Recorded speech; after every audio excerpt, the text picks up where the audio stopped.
Ladies and gentlemen, we have some provisional patch notes for next week for Warhammer Chaosbane. And before you think, I'm done with that already, I'm bored. Well, content.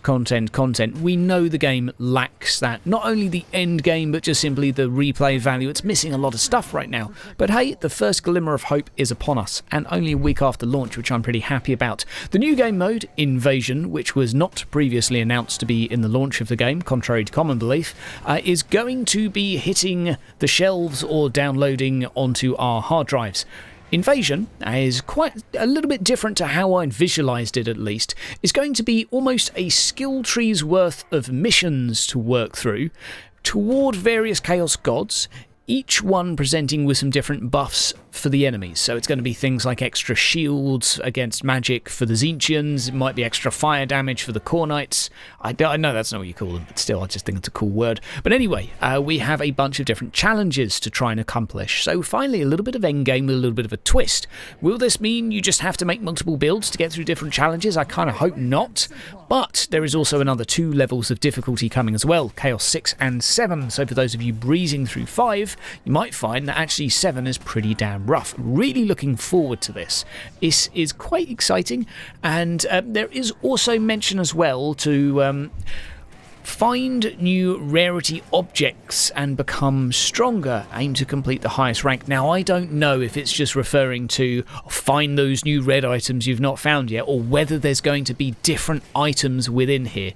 If there is new loot within this already, and we've got a few more combinations of builds that can be made by completing certain challenges in here, I am a happy panda.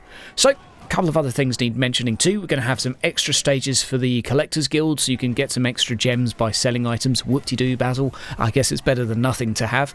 Adding an option to display loot permanently. I know some people have been asking for that. Nice to have. The sort of beam up to the sky is apparently not enough. Adding 2 new difficulty levels. We've obviously mentioned Chaos 6 and 7. They're also going to be rebalancing a number of boss encounters. Now, I presume that the big bad bosses, maybe they'll make it so they're actually difficult. Who knows? Again, that is subject to build, and of course, one that is quite interesting, technical updates. We finally have depth of field, temporal AA, MLAA, and volumetric lighting can now be adjusted. So those graphical settings, which we're all complaining about because the game's obviously primarily made by people that make console games, okay? I don't necessarily like saying it's a console port, but it probably is. But in either case, we finally have some graphical options. That's nice too. And there's also mention of bug fixes too. And presumably, or I really hope, that's going to fix the damn crash issue.